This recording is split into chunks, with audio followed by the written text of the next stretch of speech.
అందరికీ నమస్తే. సీదా హెడ్లైన్స్. పాకిస్తానీలను పంపియాలని ఆర్డర్. టెర్రరిస్టులు పేల్చివేత ఎన్కౌంటర్.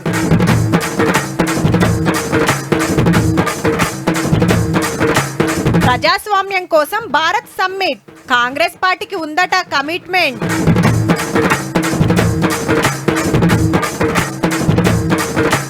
మూడు బ్యారేజీలకు ఉందట డేంజర్. షాన్నే చెప్పింది ఎన్డీఎస్ఏ రిపోర్ట్.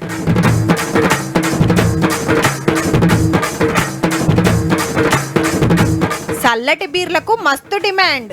బాడీని పెట్టుకుంటాండ్రు కూలింగ్.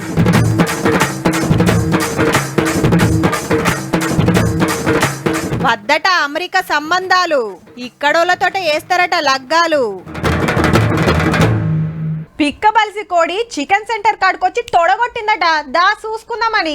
గా పాకిస్తాన్ కథ సుత గట్లనే ఉన్నదబ్బా. ఓ దిక్కు పబ్లిక్ తింటానికే తిప్పలుందరా నాయన అంటే ఏమో ఎగిరెగిరి పడతాండు. కొలువులు లేక సౌదల రేట్లు పెరిగి దేశం దివాలా తీసి అంత ఆగమాగముంటే మనతోటి ఐషికి తైషి అనబట్టే. వాళ్ళ ఐషత్ ఎక్కడా మన ఐషత్ ఎక్కడా? చేసింది సొక్కమైన పనని మీదికెళ్ళి రుబాబోటి. ఎందుకురా అయ్యా ఉత్త పుణ్యానికి మాతోటి పెట్టుకుంటారు. దానికి జరంత టైం ఉన్నట్టుంది కానీ ఇప్పుడేం నడుస్తుందో అరుచుకుందాం పార్రి. ఇది టెర్రరిస్ట్ గా నీళ్లు మళ్ళా ఈ ఇంట్లోనే ఉంటాడని తెలిసి మన జవాన్లు పోయి బాంబులు పెట్టి పేల్చి పడేసిర్రు. లేలే పోలీసులు రాగానే పేలేతట్టు ఆడే బాంబులు పెట్టిపోయిండు. వైర్లు చూసి మనోళ్ళు బయటకు ఉరికి రాగానే పేలిందని ఇంకో ప్రచారం నడుస్తుంది. అట్లనే లష్కరే తోయిబా కమాండర్ అల్తాఫ్ గారిని ఎన్కౌంటర్ లేచి పడేసిండ్రు మనోళ్ళు. పలానా జాగాలు ఉండొచ్చురని అనుమానం వస్తే చాలు ఉరుకుతూనే ఉన్నారు. గుట్టలు పుట్టలు అడవులు మొత్తం చల్లడబడుతున్నారు. ఉగ్రవాదులు అవుపడితే కాల్చి పడేద్దామని ఆర్మీలోకి సెలవులు సుత తీసేసిండ్రు. దేనికైనా తయారుండురని. ఏగా బద్మాషిగాల గురించి మాకు తెలియదని పాకిస్తాన్ బొంకుతుంది కదా. అవు భాజపా టెర్రరిస్టులకు మేమే ట్రైనింగ్ ఇచ్చినామని ఆ దేశంలో రక్షణ శాఖ మంత్రి ఆసిఫ్ ఒప్పుకుంటే గసంటోళ్ళంతా స్వాతంత్ర సమరయోధులని చిన్న ప్రధానమంత్రి ఇషాక్ గారు గొప్పగా సాటింపేస్తాండు. ఏడ పాకిస్తాన్ వాళ్ళున్న 48 గంటల్లో ఎల్లగొట్టురని మన సెంట్రల్ పోలీస్ మంత్రి అమిత్ షా సార్ అన్ని రాష్ట్రాల సీఎంలకు ఆర్డర్ వేసిండు. ఎంబటే మన హైదరాబాద్ లో దేవులాడితే 208 మంది ఉన్నారని తేలింది. ఎక్కువ మటుకు పాత బస్తీలనే ఉన్నారట. మెడికల్ వీసా ఉంటే 29 దానిక ఛాన్స్. కడమోళ్ళు మూల్యమూట చదువుతూనే ఉండాలి. ఇవాళ శుక్రవారం నమాజులు చేసే ముంగట అందరు నల్లబట్ట రెక్క కట్టుకొని అటెనక శాంతి ర్యాలీలు తీసిండ్రు.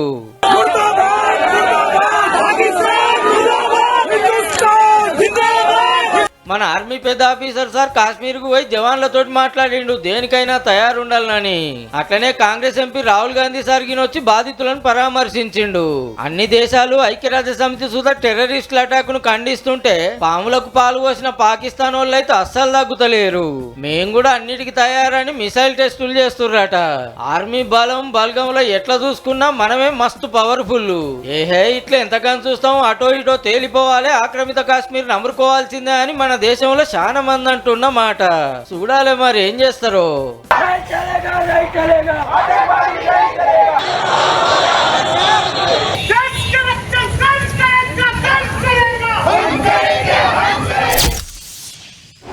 హైదరాబాద్ హెచ్ఐసిసిలో భారత్ సమ్మిట్ అట్టహాసంగా ప్రారంభమైంది. జవహర్లాల్ నెహ్రూ అలీన విధాన స్ఫూర్తిని పుణికిపుచ్చుకొని ఈ సమ్మిట్ ప్రపంచం ఎదుర్కొంటున్న అనేక సమస్యలపై లోతైన చర్చలకు ఓ అంతర్జాతీయ వేదిక అయింది. వివిధ దేశాల ప్రతినిధులు వచ్చి ఎన్నో విషయాలపై చర్చించారు.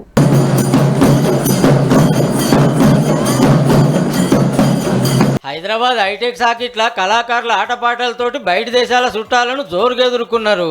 భారత్ సమ్మిట్ పేరు మీద మన సర్కారు పెట్టిన 2 రోజుల మీటింగ్ కు 100 దేశాలకెళ్లి 400 మంది లీడర్లు ఆఫీసర్లు వచ్చిండ్రు. మళ్ళా తెలంగాణలో పెట్టిన పథకాలు పెట్టుబడుల ముచ్చటేంది, జాబుల కథేంది, టెక్నాలజీని ఎట్లా వాడుకుంటున్నాం అనేది సాటింపేసే కార్యం.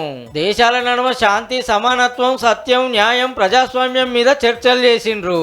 ఇటు సామాజిక న్యాయంతో పాటు అభివృద్ధిని రెండింటినీ మేళవించి కాంగ్రెస్ పార్టీ మూల సిద్ధాంతాలు ఎట్లా చేసిపోతుందో కూడా డెలిగేట్స్ అందరికి వివరించడం జరిగింది. కాలేజీల్లో స్టూడెంట్ యూనియన్లకు ఎలక్షన్లు పెడితే మంచి మంచి లీడర్లు వస్తారని వచ్చిండు మంత్రి పొన్నం సారు.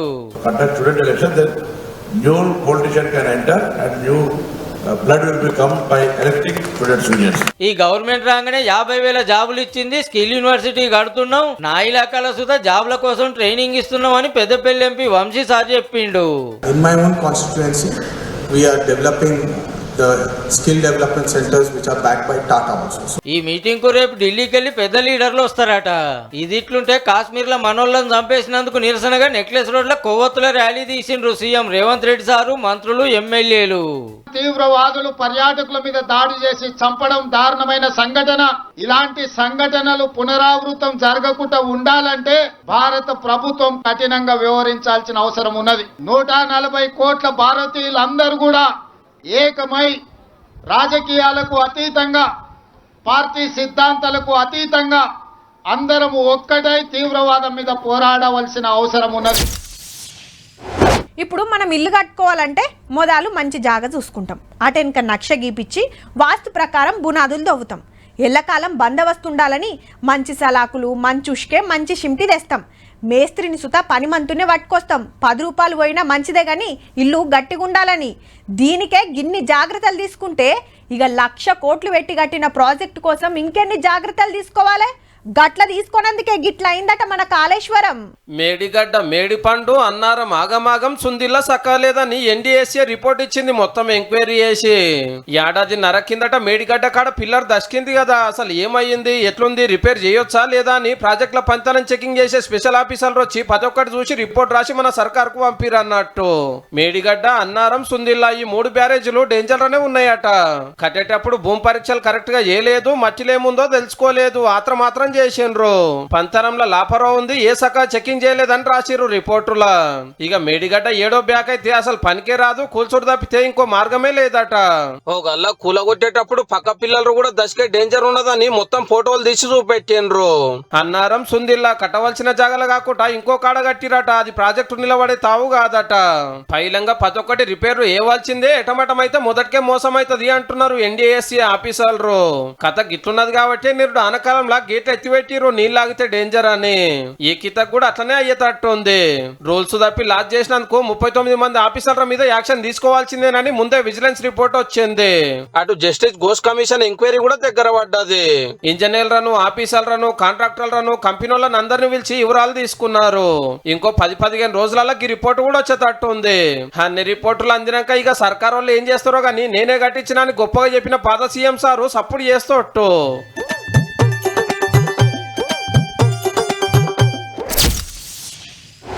ఎండాకాలం వస్తే పుచ్చకాయలు బగ్గ అమ్ముడు పోతాయి. దోసకాయలు, కర్బూజకాయలు సుత బగ్గ కాయచేస్తారు. ఇక జ్యూస్ సెంటర్లకైతే ఫుల్ గిరాకీ. కూల్ డ్రింక్ల దందా సుత మంచిగానే నడుస్తుంది. ఇన్నన్ని మజ్జిగ ప్యాకెట్లు పెట్టినా పొట్టు కొనుక్కోపోతారు. నిమ్మకాయ సోడాల దందగిన జోరుంది. ఏందన్నా ఏమంటున్నావు? ఎండలకు చల్లటి జ్యూస్ తాగుదాము, కొబ్బరి బొండాలు గుంజుదాము, చల్ల చప్పరిద్దాం అన్నారనుకో, ఈడేంద్రని ఆయన గిట్లా తయారైండు అంటారేమో పో.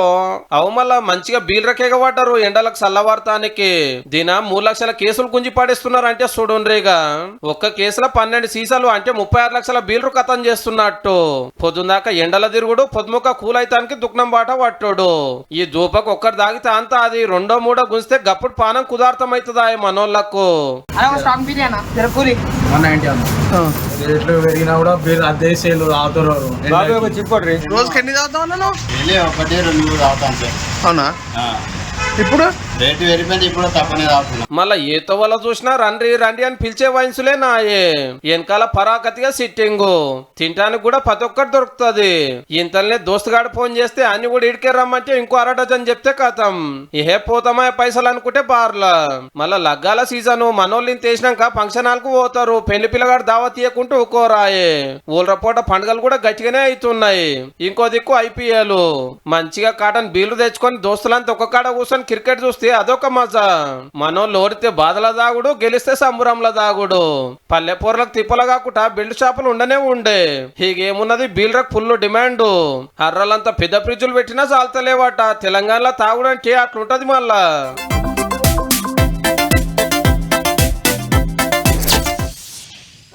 అసలు ఎంఐఎం పార్టీ అంటేనే పాత బస్తీ పార్టీ అబ్బా. ఆడ తప్ప ఏడ పోటీ చేయరు, పార్టీని పెంచుకోరు. అసెంబ్లీ ఎన్నికలు వస్తే 7 సీట్లు, పార్లమెంట్ ఎన్నికలు వస్తే హైదరాబాద్ సీటు. ఎన్కట్ సందిగింతే. తెలంగాణ రాకముందుకు వచ్చినాక అన్ని పార్టీల తరీకా మారింది కానీ పతంగి పార్టీది ఇంకా పాత పద్ధతే. ఏ మాట కామాట, ఎవ్వరు పవర్లున్నా సిటీలో మాత్రం పతార చూపించుకుంటాన్రు. ఇగో గిట్లా అనుకున్నట్టే Hyderabad MLC seat MIM account లో పడ్డది. మిర్జా రియాజ్ ఉల్లాసన్ సాబ్ ఇక శాసన మండలికి పోతున్నాడు కాంగ్రెస్ మద్దతుతోటి. పాత బస్తీ పతంగికి 63 ఓట్లు పడితే బీజేపీకి 25 పడ్డాయి. గిట్ల 38 ఓట్ల మెజార్టీ తోటి మజ్లిస్ గెలిచింది అన్నట్టు. కమలం పార్టీ వాళ్ళు క్రాస్ ఓటింగ్ మీద గంపెడి ఆశలు పెట్టుకున్నా ఏరే పార్టీలకు వెళ్ళి ఒక్క ఓటు కూడా రాలే. ఈయనకు 49 మంది ఎంఐఎం పార్టీ వాళ్ళు, 14 మంది కాంగ్రెస్ వాళ్ళు జై కొడితే గౌతమ్ రావు సార్ కు సొంత పార్టీ వాళ్ళు 25 మంది వేస్తే ఓటింగ్ కు రాలే బీఆర్ఎస్ పార్టీ వాళ్ళు. హిందువులకు వ్యతిరేకంగా మాట్లాడిన వాళ్లకు ప్రత్యక్షంగా కాంగ్రెస్ పార్టీ సంపూర్ణ మద్దతు ప్రకటిస్తే పరోక్షంగా టీఆర్ఎస్ పార్టీ ఒక అడుగు ముందుకేసి మద్దతు ప్రకటించింది. సంఖ్య లేకున్నా ప్రజల్ని మభ్యపెట్టడానికి లోపాయికారి టీఆర్ఎస్ తో ఒప్పందంలో ఉండి ప్రయత్నం చేసినారు. కమలం పార్టీ వాళ్ళు మతం సెంటిమెంట్ వాడిరు కానీ ఫైదా కాలే. మా పార్టీకి కాకుండా ఎంఐఎం కోటేస్తే హిందూ ద్రోగులు అవుతారని కాంగ్రెస్ కార్పొరేటర్లు ఉన్న ఏరియాల బ్యానర్లు కట్టినా ఖుద్దు సెంటర్ మంత్రులే మళ్ళా ఇదే మాట చెప్పినా ఓటక్కున్నోళ్ళు ఎవరు పట్టించుకోలే. ఒక పార్టీలుండి ఇంకో పార్టీ కోటేసడం తలక కాదని వీళ్ళకు కూడా తెలుసు కానీ చీకట్ల బాణం వేసిరన్నట్టు.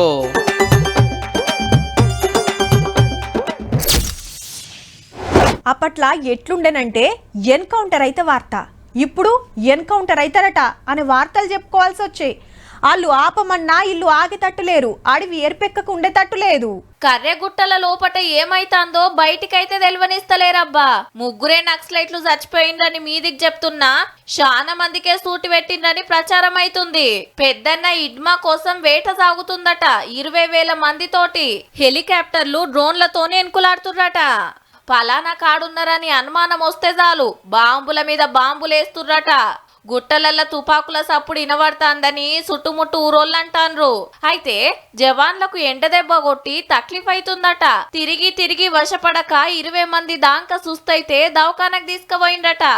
ఏం తక్కువ 300 ఎకరాల అడవాయే, మొత్తం గుట్టలే, ఎర్ర టెండల ఎక్కుడు దిగుడు, మళ్ళా ఈపుల బ్యాగులు, చేతుల తుపాకీ, బండరాళ్ళ గర్మీకి అట్లా కొంత బేవోష్లైతుర్రట.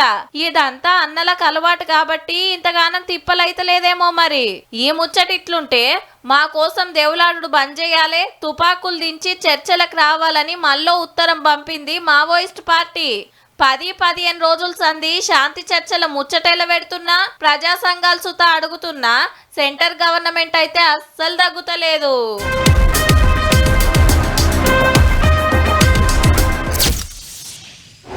పిల్లగాడు అమెరికాలో కొలువు చేస్తాడు, ఏడాదికి 2 లక్షలు ఎన్కేస్తాడు, ఇంత కట్నం అడుగుతున్నాడు. మీకు నచ్చితే ఎప్పుర్రి, ఇప్పుడే మాట్లాడతా. ఆలస్యం చేస్తారంటే మీ ఇష్టం. ఇక ఫలానోళ్ళ కొడుకు ఆస్ట్రేలియాలో ఏదో దంద చేస్తుండట, మా బిడ్డని ఇద్దామనుకుంటున్నా, ఓ పారు మాట్లాడరాదు కాక. ఇట్లుంటుండే మునుపు పెండ్లి సంబంధాలన్నీ. మన తన ఉన్నోళ్ళ కంటే బయటి దేశాలున్న ఎన్ఆర్ఐలే కావాలనేది, ఆడపిల్లలైనా మగపిల్లగాండైనా అమ్మ నాయనలైనా. కానీ ఇప్పుడేమంటుర్రంటే అమ్మో అమెరికా సంబంధమా వద్దు నాయనా, ఏంది నా బిడ్డను గా అమెరికాలుండే పిల్లగానికి ఇయ్యాలనా, ఎట్లాగ పడుతున్నాం మీకు అంటూరట ఆడవిల్లల మమ్మీ డాడీలు. దేశాల నడుమ సుట్టిరికమే కాదు, పెండ్లి సంబంధాలు సుత చెడగొడుతున్న పుణ్యం మన ట్రంప్ గారిదే. మళ్ళా ఏమంట 2వ పారి అధ్యక్షుడైండో గొట్టు రూల్స్ తెచ్చేటోరకు ఎప్పుడు ఎవరు నెలగొడతాడో తెలియకుంటుంది. మనోళ్ళేమో చదువులని జాబులని ఎట్లనో గట్ల పోయిరి, ఇక ఆడనే బతకొచ్చు, డాలర్లు సంపాదించొచ్చని. గసంటు పిల్లగాడు దొరికితే చాలు ఓ 10 ఎకరాల అమ్మైనా సరే ఇంటికి అల్లుని వేసుకోవాలి, బిడ్డను అమెరికాకు దోలాలి అని ఎన్ఆర్ఐ సంబంధాల కోసం ఎంకులాడుదురు. ఆటే పోతారు, ఆడనే ఓ ఇల్లు కొంటారు, పిల్లలు పుడితే అమెరికోళ్ళు అయితారని మనోళ్ళ ఆపోచన. బిడ్డే అల్లుడు అమెరికాలో ఉంటుర్రంటే ఇడ కదరిగిన అలాగుంటది కదా. కానీ ఇప్పుడు ఆగమాగముండేడ రూల్స్ తప్పుంటుర్రని, వీసా టైం ఒడిసిందని, అదని ఇదని జబర్దస్తిగా గాలి మోటార్ ఎక్కించి మరలగొట్టబట్టిరి. అందుకే ఎవలెట్లా పోయినరు, ఎందుకొచ్చిన తిప్పలా అని అమెరికా అల్లుడంటే ముక్కిరిస్తుర్రట. పర్మనెంట్ వీసా స్టేటస్ ఉన్న వాళ్ళకి ఇచ్చి చేయాలనుకున్నా కూడా వాళ్ళకి ట్యాక్సెస్ చూస్తే చాలా విపరీతమైన ట్యాక్సెస్ ఉన్నాయి. సంపాదించిన దానిలో సగం వాళ్ళకి అక్కడ ట్యాక్సెస్ రూపంగానే పోతూ ఉంటుంది. ఫారెన్ ఇవ్వాలి అంటే చాలా భయంగా ఉంది. ఎందుకు అంటే అక్కడ వాళ్ళు చేసే పని కానీ వాళ్ళ వర్క్ కానీ మనకి ఏమీ తెలియదు. అక్కడ కోట్లు సంపాదించినా ఎప్పుడు ఏమవుతుంది, అసలు మనుషులు ఉంటారా లేదా, తిరిగి మనం వాళ్ళని చూడగలుగుతామా లేదా అనేది తల్లిదండ్రులకి ఎంతో బాధాకరం. లక్షలు ఖర్చు పెట్టి దేశం గాని దేశం పంపిస్తే ఆడెట్లుంటారో ఏమైతుందో అని చాలా మంది బుగులు పడుతుర్రట. పప్పన్నం తిన్నోళ్ళు సుతా కొందరు క్యాన్సల్ చేసుకుంటుర్రంటే చూడుర్రిగా. వాళ్ళు మళ్ళీ వచ్చాక మళ్ళీ వెళ్ళగలుగుతామా లేదా అన్న భయంతో రావడానికి కూడా ఆలోచిస్తున్నారు. వాళ్ళు జస్ట్ వీడియో కాల్స్లో వాళ్ళ తతంగాలన్నీ కంప్లీట్ చేసేసుకుంటున్నారు. ఈవెన్ పూజలు చేసుకోవాలన్నా కూడా ఆన్లైన్లో చేసేసుకొని పెళ్ళిళ్ళు పేరెంటాలన్నీ ఆన్లైన్లోనే చేసేసుకుంటున్నారు. ఇండియాలో సెటిల్ అయిన అల్లుళ్ళని చేసుకుంటే మనం ప్రతిదానికి అందుబాటులో ఉంటారు. అమెరికాలో ఉన్న వాళ్ళు ఏ దానికి మనకి సహకరించరు. నీ అవ్వ ఈ ట్రంప్ సార్ మంచి మంచి సంబంధాలు చెడగొట్టబట్టే అని ఎందరు ఫీల్ అవుతాను రోపో.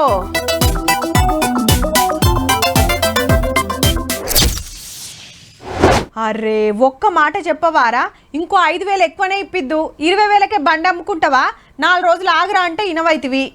బిడ్డ పెండ్లికని అద్దెకరం అమ్ముతివి. ఇప్పుడు చూడు పక్క పొలాలకు రేట్లు ఎట్లా పెరిగినాయి. ఏం చేస్తాంరా, ఆపతికి ఎంత వస్తే గంతేనాయే, మన చేతులు ఏముంటుంది చెప్పు. ఇగో గిట్లుంటుంది పరిస్థితి. అమ్మినాక ఎక్కడికక్కడ అయిపోయినాక రేటు పెరిగితే మనకే మస్తు బాధ అనిపిస్తుంది. ఇక రైతుల పరిస్థితి ఇంకెట్లుండాలే. రేటు పెరిగినందుకు సంబురపడాలనో ముందే అమ్ముకున్నందుకు బాధపడాలనో తెలియకుంటుంది జగిత్యాల పసుపు రైతుల పరిస్థితి. అప్పుడు రేటు లేక 8,000కి అమ్ముకున్నాం. ఇప్పుడేమో కొండెక్కి కూర్చున్నట్టు 16,000 వరకు పెరిగిపోయింది. కానీ 80-90% మంది రైతులు అమ్ముకున్న తర్వాత ఈ రేట్లు పెరగడం వల్ల దళారులకు తప్ప రైతులకైతే ఎలాంటి లాభం లేదు. సరుకు ఏమాత్రం కూడా కేవలం 1% మందే రైతుల దగ్గర ఉన్నది.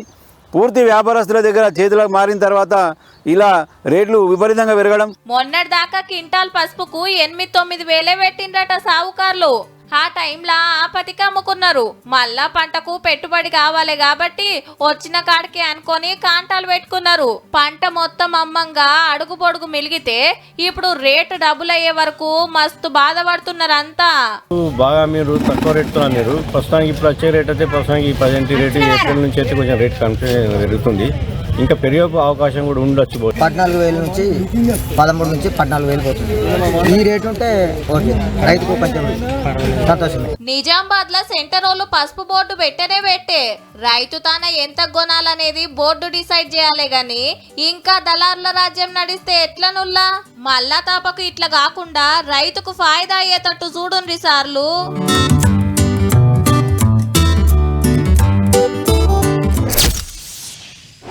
ఆనకాలంలో చెత్తిర్లు ఆనకోట్లకు గిరాకీ, చలికాలం గరం కోట్లు రగ్గులు బొంతలకు గిరాకీ, మరి ఎండాకాలం చల్లటి కూల్ డ్రింకులు జ్యూసులు అంతకు మించి బీర్లకు డిమాండు. కానీ ఈ కాలంలోనే దొరికేది అందరు బగ్గ కాయిచేసేటి ఇంకోటి ఉన్నదుల్లో. పట్నంలా సడక్ల పక్కన పెద్ద రోడ్ల మీద పక్కకు బండ్లు పెట్టి అమ్ముతున్నారు. ఫ్రెష్ మాల్ అప్పటికప్పుడే కొట్టి ఇచ్చేస్తారు. ఇంటికి తీసుకుపోయి తింటాం, అది మామూలే. కానీ గిదే ఎరైటీ.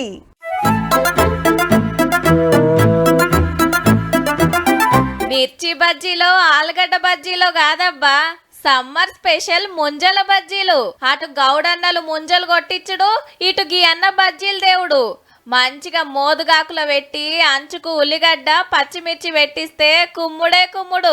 సిద్దిపేట జిల్లా ఉస్నాబాద్ కళ్ళు మండవాల కాడ జోరున్నది. దూపకు కళ్ళు తాగుదామని వచ్చినోళ్ళు అంచుకు ఇవే గుంజుతున్నారు. మళ్ళా కళ్ళు తాక్కుంటూ ఏదైనా స్టప్ తిందామని అక్కడికి వెళ్ళేసరికి ముంజకాయ బజ్జీలు తీసుకొని తిందామని చెప్పేసి తీసుకుంటే చాలా అద్భుతంగా ఉన్నాయి. ప్లేట్ తీసుకున్నాం, 100 రూపాయలు కారం అన్నాడు. ఒక ప్లేట్ ట్రై చేసాం, కళ్ళు కానీ ఇవే బాగున్నాయి. ఇంకో 3-4 ప్లేట్లు తీసుకున్నాం మేము. మిర్చి బజ్జీలంటే ఏడాదంతా తినొచ్చు. తాటి ముంజలకు ఇదే సీజను, గందుకే ఇంత గిరాకీ. బాగా లైక్ చేసేది కళ్ళు తాగడానికి వచ్చిన వాళ్ళు కూడా సరదాగా ముంజ బజ్జీ అని ఎగ్ బజ్జీ వద్దు, ముంజ బజ్జీ బాగుంది, అదే బాగున్నది అని చెప్పి అదే వేసుకుంటున్నారు సార్. రోడ్ల పక్కన గౌడన్నలు ముంజలు కొట్టి అమ్ముడు, ఇండ్లకు తీసుకొచ్చుకొని తినుడు మామూలే. జరంత ఎరైటీగా ఉండాలని బజ్జీలు వేస్తే గీ తీర్ల కాయి చేస్తురన్నట్టు.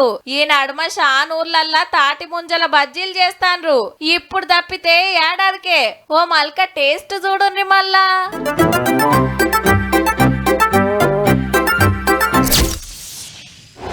హలో సాంబన్నే కదా మాట్లాడేది. మొన్న మీ ఊళ్ళో పొల్లు ఉందంటివి కాదే, మా ఓనికి అడుగుదామంటివి. ఏమాయ మరి ఎన్నర రమ్మంటావని ఫోన్ చేసిన. అయ్యో నీకు చెప్పలేదు అరే తమ్మి, పిల్లగాడు జరంతా కురుసగున్నాడు అనుకొచ్చిందట పిల్ల. ఈయన పెండ్లి నాకు సావుకొచ్చేగానే ఏడ పిల్ల దొరకదాయే. చదువుకున్నోళ్ళు మెచ్చరైరి, చదువుకోనోళ్ళు మెచ్చరైరి. ఇప్పటికీ 20 సంబంధాలు చూస్తే ఇంకేం చేయాలనే. ఈ ఒగ్గిట్లుంటుంది ఊర్లల్లా పెండ్లి కానీ ప్రసాదులు ఇండ్లల్లా. అర్థమయ్యే ఉంటది. హౌ పక్క పెండ్లి ముచ్చటే, కాకుంటే మలుపులుంటాయి ఉల్లో.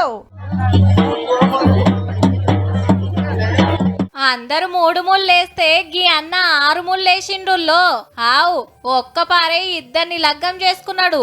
అట్లా అని అక్క చెల్లెండ్లు కాదు, ఒక్కూరు కాదు, కానీ ఇద్దరిని లవ్వాడిండు, 2 దిక్కుల పెద్దలను ఒప్పించి మనవాడిండు. పేరు చత్రుషావ్, ఉండేది కొమ్రం భీం జిల్లా పూనగూడ. ఆదివాసీలు కాబట్టి కార్డు సుత గోండు భాషలనే కొట్టించిండ్రు. చుట్టాలొచ్చి పెండ్లి పిల్లలు పెండ్లి పిల్లగానికి దీవెనార్తి పెట్టిండ్రు. ఇద్దరిని మంచిగా చూసుకుంటా అని ప్రమాణం చేసిండు పిల్లగాడు. పెండ్లి చేసుకుందామంటే పిల్ల దొరకక బొచ్చెడు మంది పెళ్లి గాని ప్రసాదులు తండ్లాడుతాంటే మనోడు ఇద్దరిని లవ్వాడి లగ్గం చేసుకున్నాడని ఎంత రంది పడుతున్నారో పో.